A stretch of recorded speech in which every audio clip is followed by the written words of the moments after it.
Hello everyone, welcome to the study concept. Indian history की second class में आपका स्वागत है, जिसमें कि आधुनिक भारत पर वाइसराय ऑफ इंडिया और उनके कार्य जो कि 1858 से लेके 1947 के बीच में ब्रिटिश उपनिवेशिक काल के समय में जितने भी वाइसराय आए उनके कौन कौन से कार्य हुए और किस तरीके से वो यहाँ पर भारत में शासन किए और उनके द्वारा किए हुए जितने भी कार्य हैं उनको मैं विधिवत रूप में यहाँ पर आपके सामने लेकर आया हूँ और उनके एक एक टेन्योर और कार्यकाल के बारे में अपन डिटेल में इसमें समझेंगे। बहुत ही इंपॉर्टेंट वीडियो है उन सभी विद्यार्थियों के लिए जो कि सिविल सर्विसेज की तैयारी कर रहे हैं। इंपॉर्टेंट टॉपिक है, एक एक वाइसराय के ऊपर हम चर्चा करेंगे इसमें, जिसका कि ये पहला वीडियो है। 2 वीडियो आएंगे इसके, जिसमें कि मैं सारे वाइसराय कवर करने वाला हूं। तो आप सभी स्टूडेंट जो कि सिविल सर्विसेज की तैयारी कर रहे हैं, मेरे दोनों वीडियो को लगातार देखें और मेरी क्लास के साथ में, मेरे स्टडी कॉन्सेप्ट चैनल के साथ में आप लगातार जुड़े रहें। आपको करना क्या है, मेरा चैनल स्टडी कॉन्सेप्ट सब्सक्राइब कर लेना है ऑल नोटिफिकेशन के साथ में, जिससे कि आप एक भी वीडियो स्किप नहीं करेंगे और लगातार वो सारे इंपॉर्टेंट वीडियो आप देख पाएंगे जो कि मैं अपने चैनल के माध्यम से ला रहा हूँ, जिसमें कि मैं Indian history, Indian geography, Indian political science, Madhya Pradesh GK, इस पर लगातार मैं फोकस करता हूं अपने चैनल के माध्यम से। तो आप सभी विद्यार्थी मेरे चैनल को सब्सक्राइब कर लें ऑल नोटिफिकेशन के साथ में। तो चलिए शुरू करता हूं मैं, और वीडियो को अंत तक जरूर देखिएगा, जिसमें कि मैं पहले वीडियो में कुछ वाइसरायज कंप्लीट करूंगा और अगला वीडियो जो होगा, सेकंड वीडियो होगा, उसमें पूरे कंप्लीट वाइसराय आपके सामने आपको पूरा डिटेल में मिलेंगे। तो दोनों वीडियो आपके लिए इंपॉर्टेंट रहेंगे, तो लगातार देखिएगा आप। तो ये पहला वीडियो है। चलिए शुरू करते हैं। वाइसराय ऑफ इंडिया और उनके कार्य जो कि 1858 से लेके 1947 के बीच में जितने भी वाइसराय रहे उनके ऊपर ये एक छोटा सा मैं डिटेल में वीडियो लेकर आया हूं। तो ये है, शुरू करते हैं। सबसे पहले अगर हम बात करें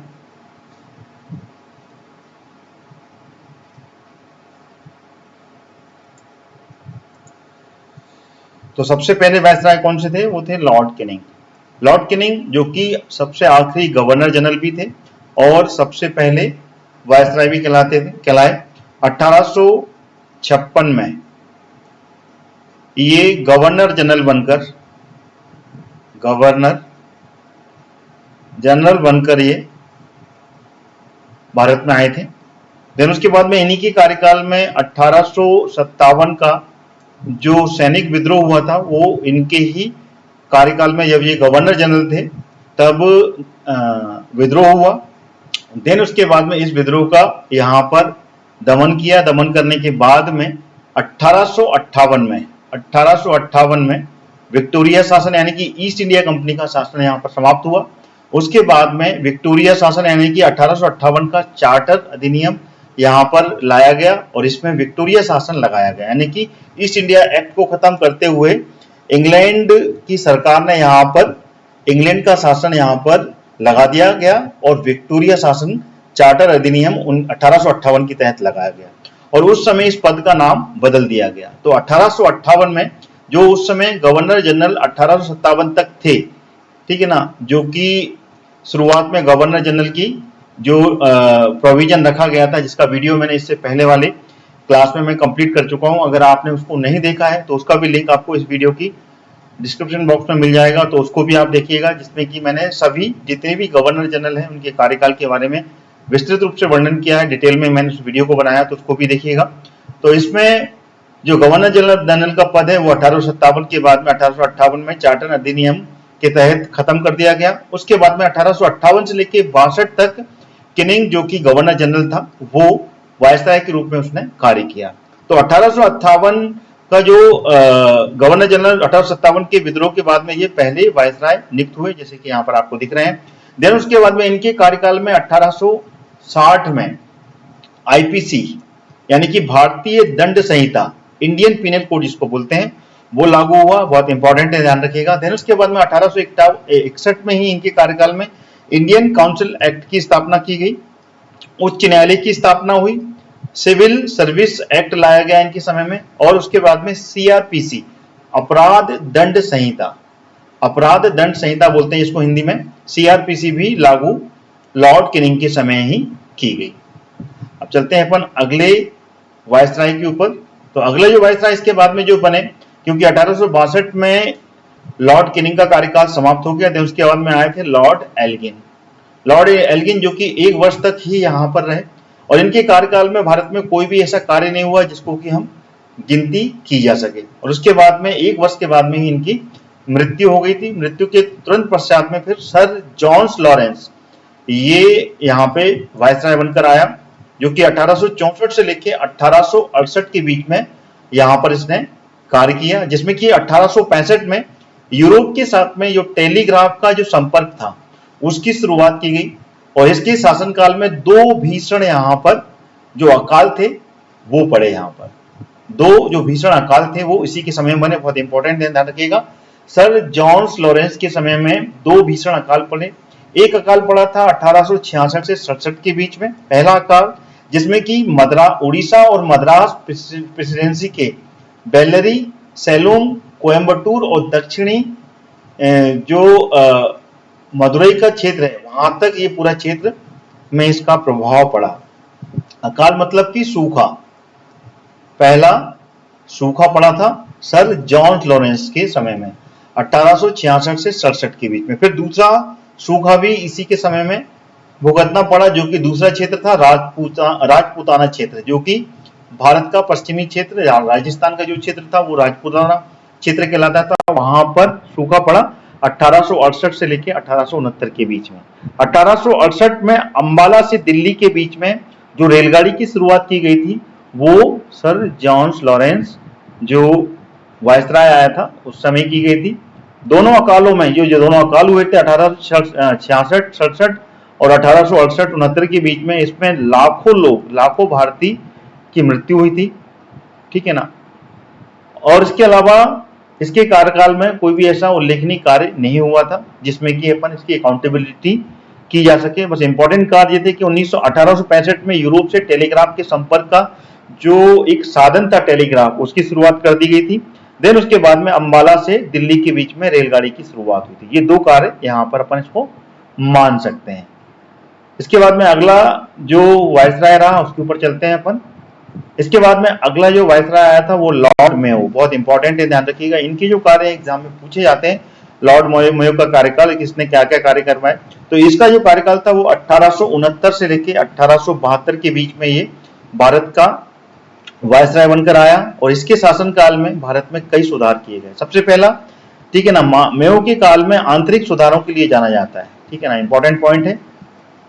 मेयो का काल, लॉर्ड मेयो का काल जो आंतरिक यानी कि इंटरनल जो रिफॉर्म हुए थे उसके लिए ये जाना जाता है, ठीक है ना। अकाल के प्रकोप की रक्षा के लिए रेल व्यवस्था, सिंचाई साधनों की वृद्धि की गई थी इसके समय में, क्योंकि इससे पहले जो वायसराय रहे थे उस समय जो अकाल पड़े थे, अकाल के बाद में उसमें जो लाखों भारतीयों की मृत्यु हुई। देन उसके बाद में जब लॉर्ड मेयो आया तो उसने अकाल के प्रकोप के लिए रिफॉर्म किए, रेल व्यवस्था तथा सिंचाई साधनों की व्यवस्था की गई। शिक्षा प्रसार हेतु अनेक प्राइमरी पाठशालाओं की भी स्थापना की गई। साथ ही साथ कृषि तथा व्यावसायिक उन्नति के लिए संबंधित विद्यालयों की स्थापना, यानी कि एजुकेशन, एग्रीकल्चर और प्रोफेशनल, ठीक है ना, प्रोफेशनल डेवलपमेंट के लिए यहाँ पर डिफरेंट स्कूलों की स्थापना भी यहाँ पर लॉर्ड मेयो के समय में की गई। इसी के साथ में 1872 की बात की जाए, जो कि लॉर्ड मेयो का काल था, क्योंकि 1872 तक ही ये रहा। तो 1872 में पहली जनगणना का अगर श्रेय किसी को जाता है, जहां पे की शुरुआत मतलब इनॉग्रल एक प्रोसेस चालू की गई थी मेयो के समय में, लेकिन मेयो के समय में ये सफल नहीं हो पाई थी, तो इनिशिएटिव लिया था, जो कि पहली जनगणना की शुरुआत मेयो के समय में ही की गई थी। लेकिन अगर प्रॉपर तरीके से जनगणना की बात की जाए तो लॉर्ड रिपिन के समय में 1881 में लॉर्ड रिपिन के समय में, ध्यान रखिएगा, 1881 में लॉर्ड रिपिन, जो कि अभी इसके आगे आएगा, ठीक है ना, लॉर्ड रिपिन के समय में प्रॉपर तरीके से जनगणना की गई थी। लेकिन लॉर्ड मेयो को कहा जाता है कि पहली जनगणना इसी के समय में की गई थी, ठीक है। 1872 में, इंपॉर्टेंट है, कई बार ये क्वेश्चन बनते हैं तो इसको आपको याद रखना है। उसके बाद में 1872 में लॉर्ड मेयो की इसकी हत्या कर दी गई थी, क्योंकि ये अंडमान, यहाँ पे की काले पानी की सजा दी जाती थी, जो कि क्रांतिकारी होते थे उनको यहाँ पर जेल में रखा जाता। तो वहां पर यात्रा के दौरान एक मुस्लिम पठान क्रांतिकारी के द्वारा इसकी हत्या कर दी गई थी। 1872 में ये वहां पर जब ये विजिट करने के लिए गया था तो अंडमान में अचानक ही एक हमला कर दिया मुस्लिम पठान ने, और उससे ये घायल हो गया, और घायल होने के कारण इसकी मृत्यु हो गई थी। कब? 1872 में। यानी कि 3 वर्ष के अल्पकाल में इसने काफी ज्यादा रिफॉर्म भी किए थे। तो रिफॉर्म के लिए भी ये जाना जाता है, ये ध्यान रखिएगा, लॉर्ड मेयो रिफॉर्म के लिए भी जाना जाता है, क्योंकि इससे पहले वाले जो वायसराय रहे उस समय जो अकाल पड़ा था, उस अकाल के से बचने के लिए रिफॉर्म इसी के द्वारा शुरू किए गए थे। साथ ही साथ में, ठीक है ना, प्राइमरी यानी कि प्राइमरी स्कूल्स की भी स्थापना के लिए भी श्रेय इसी को जाता है। अब चलते हैं अगले वायसराय की तरफ। अगला वायसराय है लॉर्ड नॉर्थब्रुक, जो कि 72 यानी कि लॉर्ड मेयो की हत्या के बाद में फिर इसका कार्यकाल रहा, जो कि 72 से लेकर 76 के बीच में रहा। तो इसके कार्यकाल में भी ज्यादा कोई उल्लेखनीय कार्य नहीं हुए, इसलिए अकाउंटेबिलिटी इसकी ज्यादा नहीं की जाती। बस इंपॉर्टेंट कार्य ये था कि इसके समय में एक बिहार में बहुत ही भयानक सूखा पड़ा था, यानी कि सूखे का दौर चल ही रहा था, जो कि 1867 से लेके 76 तक, मतलब कि ये सूखा चला, जो कि लॉर्ड मेयो से पहले वाला जो वायसराय रहा, उसके बाद में लॉर्ड मेयो ने रिफॉर्म किए, तो उसके बाद में नॉर्थब्रुक आया, तो भी बिहार में सूखा पड़ा। देन उसके बाद में 1875 में प्रिंस ऑफ वेल्स एडवर्ड का आगमन हुआ था, ठीक है, यानी कि पहली बार प्रिंस ऑफ वेल्स जो एडवर्ड प्रिंस ऑफ वेल्स के जो एडवर्ड थे उसका आगमन हुआ था पहली बार भारत में, आगमन लॉर्ड नॉर्थब्रुक के समय में हुआ था। इंपॉर्टेंट है, याद रखिएगा ये। उसके बाद में इंपॉर्टेंट पॉइंट्स को मैं आईएमपी लगा देता हूं, क्योंकि इसके क्वेश्चंस कई बार एग्जाम में पूछे जाते हैं। लॉर्ड लेटेन, जो कि जिसका कार्यकाल रहा 1876 से लेकर 1880 के बीच में, तो इसके कार्यकाल में अनेक भारत विरोधी कार्य किए गए, यानी कि बहुत ही ज्यादा ये एक दुष्ट वायसराय बोल सकते थे इसको, यानी कि बहुत ही ज्यादा रूढ़ था ये, और भारत की जनता के प्रति इसका जो व्यवहार था वो सही नहीं था, और काफी ज्यादा इसने प्रतिबंध लगाए थे भारत की जनता पर, जिससे कि भारत की जनता में बहुत ज्यादा रोष व्याप्त हुआ, यानी कि बहुत ही ज्यादा उग्र हो गई, और आंदोलन की शुरुआत अगर सही तरीके से की गई शुरुआत हुई तो वो लॉर्ड लेटेन के समय में ही एक आंदोलन का रूप भारत की जनता ने किया। तो इसमें 1876 में, यानी कि 1876 में लेटेन वायसराय बन के आया जब नॉर्थब्रुक यहां से चला गया। देन उसके बाद में रॉयल टाइटल एक्ट पारित हुआ था, जो कि 1876 में हुआ था। 1877 में 1 जनवरी को दिल्ली दरबार में रानी विक्टोरिया भारत की सम्राज्ञी घोषित हुई थी। ध्यान रखिएगा, 1877 में रानी विक्टोरिया भारत की सम्राज्ञी, यानी कि केसर ए हिंद, हिंदी में अगर देखा जाए तो हिंदी में कई बार लिखा जाता है केसर ए हिंद, केसर ए हिंद की उपाधि यहां पर इसको दी गई थी। किसको? रानी विक्टोरिया को, ठीक है ना, सम्राज्ञी घोषित किया गया था 1877 में। उसके बाद में अगला जो कार्य है वो है दक्षिण भारत में भीषण अकाल की अपेक्षा कर, क्योंकि इस समय लेटेन के समय में भी काफी ज्यादा अकाल दक्षिण की भारत में, इससे पहले की बात की जाए तो इससे पहले उड़ीसा के बाद में अपना बिहार के बाद में राजपूताना, राजस्थान, उसके बाद में ये अकाल का जो समय था ये दक्षिण भारत की तरफ में पहुंच गया, वहां पर काफी ज्यादा अकाल पड़ा था। लेकिन अकाल पड़ने के बावजूद भी इसने दिल्ली दरबार का एक शानदार आयोजन रखा रानी विक्टोरिया को, क्योंकि यहाँ पर केसर हिंद की उपाधि मिली थी, यानी कि यहाँ पे सम्राज्ञी घोषित किया, तो उसी के स्वागत में यहाँ पर इसने दिल्ली दरबार का शानदार आयोजन किया। और दिल्ली दरबार के आयोजन में इसने बहुत ही जबरदस्त तरीके से पैसा पानी की तरह बहाया, और जितने भी अकाल पीड़ित थे जो कि दक्षिण भारत में उस समय जो सूखा पड़ा था, अकाल पड़ा था, उसकी इसने उपेक्षा की, यानी कि उसको इग्नोर किया, और जो पैसा वहां पर अकाल पीड़ितों के लिए उपयोग में लाने वाला था वहां पर नहीं लाते हुए इसने पूरा का पूरा पैसा दिल्ली दरबार में जो उस समय आयोजन किया गया उस आयोजन में पैसा जमकर खत्म किया। आगे चलते हैं लेटिन के बारे में ही अगली स्लाइड है, क्योंकि लेटिन के कार्य काफी ज्यादा इंपॉर्टेंट है।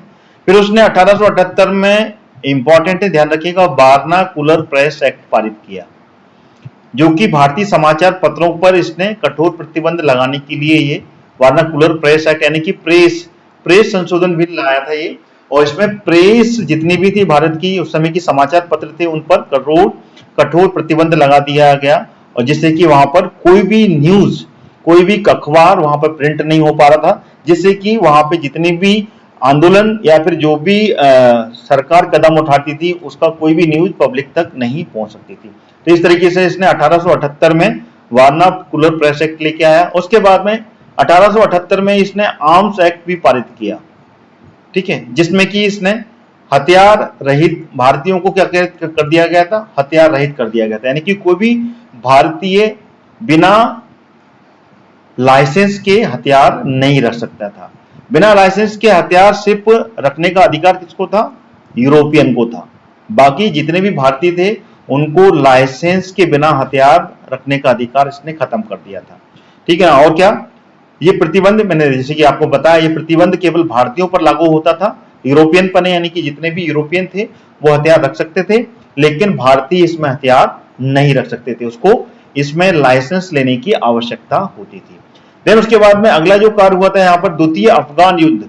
दूसरा जो अफगान युद्ध है वो भी 1878 में लॉर्ड लिटिन के ही नेतृत्व में लड़ा गया था। और ये युद्ध ब्रिटिश हितों की रक्षा के लिए लड़ा गया था, यानी कि ब्रिटिश अपने खुद के हित की रक्षा के लिए यहाँ पर, यानी कि खुद का ही यहाँ पर मोटिव था, जिससे कि जो पश्चिम से दूसरे देश की जो आगंतुक थे उनके लिए रास्ता नहीं मिल पाए, तो वहां पर अफगान की कड़ी को कमजोर करने के लिए, अपने हितों की रक्षा के लिए ब्रिटिश ने ये युद्ध लड़ा था, ठीक है ना।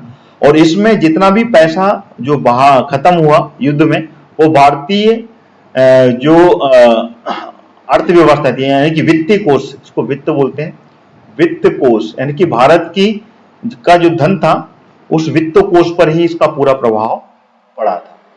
सूती कपड़ा, विदेशी सूती कपड़े पर जो आयात पर जो कर था, ठीक है ना, जो इंपोर्ट था, जो विदेश से कपड़ा आता था उस पर जो टैक्स था, उस टैक्स को भी इसने हटा लिया गया था, जिससे कि जो इंग्लैंड से या फिर दूसरे देशों से जो कपड़ा आए उस कपड़े को यहाँ पर सस्ते दामों में वो यहाँ पर लाया जा सके। तो इससे क्या ना कि भारत का जो वस्त्र उद्योग था उस पर इसका प्रतिकूल प्रभाव पड़ा, बहुत ही नेगेटिव असर पड़ा, क्योंकि जो विदेशी कपड़े थे वो भारत के कपड़ों की अपेक्षा सस्ते हुआ करते थे, उस पर टैक्स भी कम लगता था, तो सस्ते दामों में यहाँ पर वो उसका बिजनेस होता था, जिससे कि भारत का जो वस्त्र उद्योग था उसको काफी ज्यादा इससे नुकसान पड़ा। यानी कि कुल मिलाकर लॉर्ड लिटिन ने जितने भी कार्य किए थे वो पूरे के पूरे भारत की जनता के विरोध के ही कार्य इसमें किए थे। अगली जो स्लाइड है वो भी लिटिन के लिए, आइए देखते हैं इसमें अगले में क्या है। 1879 में सिविल सेवा की शुरुआत अगर की क्यों, वो भी वायसराय लिटिन के समय में ही की गई थी सिविल सेवा की। इंग्लैंड में जो आयोजित सिविल सेवा की परीक्षा थी उसमें जो आयु थी पहले 21 वर्ष हुआ करती थी, तो लिटिन के समय में ही 1869 में ये जो आयु की सीमा थी ये कम कर दी गई। यानी कि इसमें कम करने का उद्देश्य इसका ये था कि भारतीय जितने भी भारतीय हैं वो अगर इस सेवा में बैठे तो उनकी उम्र के अनुसार उनकी योग्यता उतनी ज्यादा तीक्ष्ण ना हो पाए और वो इसमें सिलेक्ट ना हो पाए, ये उद्देश्य के कारण इसने इसकी आयु सीमा कम कर दी गई थी, यानी कि 21 वर्ष से ना होते हुए 19 वर्ष कर दी गई, जिससे कि यहां पर योग्यता में वो खरी ना उतर पाए। तो ये कार्य इसने 1879 में किया। फिर 1888 में 80 में लिटिन के द्वारा उपयुक्त किए गए परिणाम के स्वरूप कारण क्या हुआ, इसमें भारतीय ब्रिटिश साम्राज्य के विरोधी बन गए। जो भी लिटिन ने कार्य किए कि इसमें भारत के जितने भी लोग थे उनके विरोध में कार्य किए गए, vernacular press act, arms act, इस तरीके से अन्य जितने भी एक्ट लाए गए वो पूरे के पूरे भारत के विरोधी थे। तो इससे क्या ना कि जितने भी भारतीय थे वो ब्रिटिश साम्राज्य के विरोधी बन गए और इस कारण से इसको अपना त्याग पत्र देना पड़ा। ध्यान रखिएगा 1880 में इसने अपना त्याग पत्र दिया। देन उसके बाद में आया लॉर्ड रिपन जिसको कि स्थानीय स्वशासन का जनक बोला जाता है, यानी कि अन्य वायसराय की तुलना में ये काफी ज्यादा उदार था। 4 वर्ष का ज्यादा समय काम नहीं किया था इसने, लिटिन ने 1880 से लेकर 84 के बीच में इसने कार्य किया और इस कार्य के समय में इसने अल्प शासन काल में अनेक जनहित कार्य किए और ये भारत के लिए काफी ज्यादा लोकप्रिय हुआ। लिटिन को भारत का स्थानीय स्वशासन का जनक भी कहा जाता है। इंपॉर्टेंट पॉइंट है, याद रखिएगा इसको। लॉर्ड लिटिन को भारत के स्थानीय स्वशासन का जनक कहा जाता है। आगे चलते हैं, लिटिन के अगले कार्यों के बारे में जानें क्योंकि इंपॉर्टेंट है ये, इस पर क्वेश्चन बनते हैं, ध्यान रखिएगा।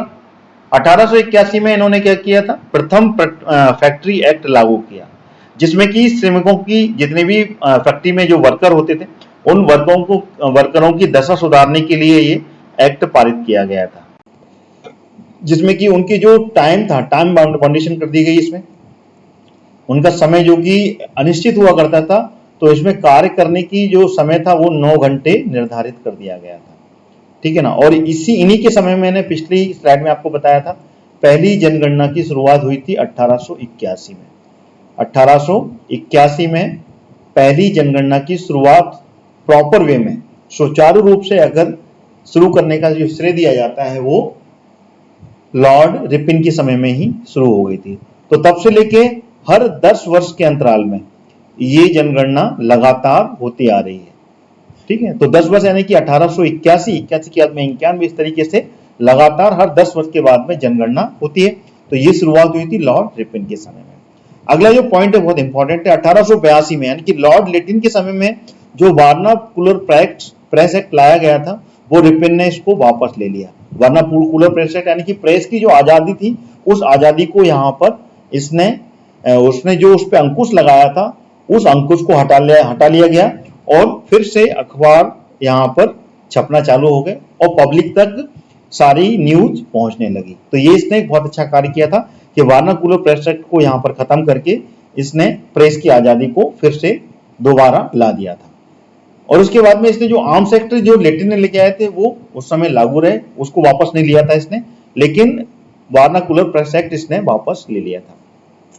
स्थानीय स्वशासन प्रारंभ हुआ इसके समय में, जिसमें कि मैंने बताया आपको ग्राम पंचायत, जिला और वार्डों, जिला के वार्ड, जो वार्ड है जिला वार्डों और नगर पालिकाओं की ओर पर इसने विशेष ध्यान दिया। यानी कि स्थानीय शासन के लिए जो ग्राम पंचायत है, जो कि वर्तमान में जो स्थानीय स्वशासन के लिए पंचायत और नगर निगम, नगर पालिका जो अभी वर्तमान में चल रही है, तो वही व्यवस्था, वो जो व्यवस्था थी उस व्यवस्था की शुरुआत का जो श्रेय दिया जाता है वो रिपिन को दिया जाता है। तो रिपिन के समय में इसने यहाँ पर स्थानीय स्वशासन पर काफी ज्यादा बल दिया था।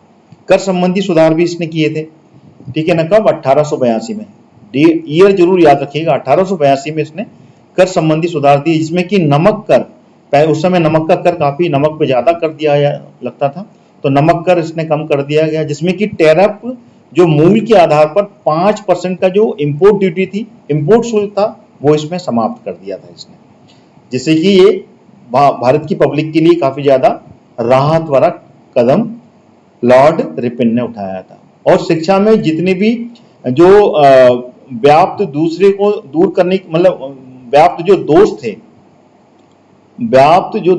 यहाँ पे दोष बोल सकते हैं इसको, हाँ दोष है, व्याप्त दोष थे, उनको दूर करने के उद्देश्य से विलियम हंटर की अध्यक्षता में एक आयोग, शिक्षा का आयोग का गठन किया गया, जिसको कि हंटर कमीशन के नाम से जानते हैं। किस नाम से जानते हैं? हंटर कमीशन, हंटर कमीशन के नाम से जानते हैं। तो हंटर कमीशन की शुरुआत जो की थी वो लॉर्ड रिपिन के समय में हुई थी 1882 में। और ये शिक्षा में जितने भी डिफरेंसेस थे जो भारत, मतलब अंग्रेजों के और हिंदुस्तानियों के बीच में हुआ करते थे, उन डिफरेंस को खत्म करने के लिए विलियम हंटर की अध्यक्षता में इस आयोग का गठन 1882 में रिपिन के द्वारा किया गया।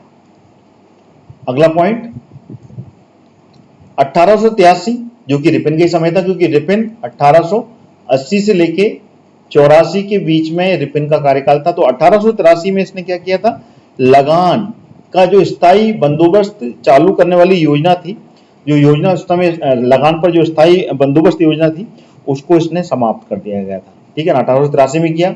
1883 में एक इंपॉर्टेंट काम और हुआ था, बहुत ही ज्यादा एग्जाम में पूछा जाता है, इल्बर्ट बिल, इल्बर्ट विधेयक पेश किया गया था। इल्बर्ट विधेयक जो कि इस समय जो हुआ था 1883 में, इसके बारे में बहुत ही इंपॉर्टेंट फैक्ट है ये, इसको भी आपको बिल्कुल याद रखना है। ये इल्बर्ट जो उनके समय में, लॉर्ड,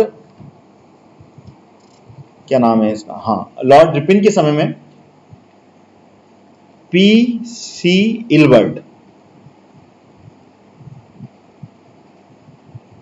पी.सी. इल्बर्ट था ये। पी.सी. इल्बर्ट जो कि एक कानूनी सलाहकार था ये, रिपिन के समय में कानूनी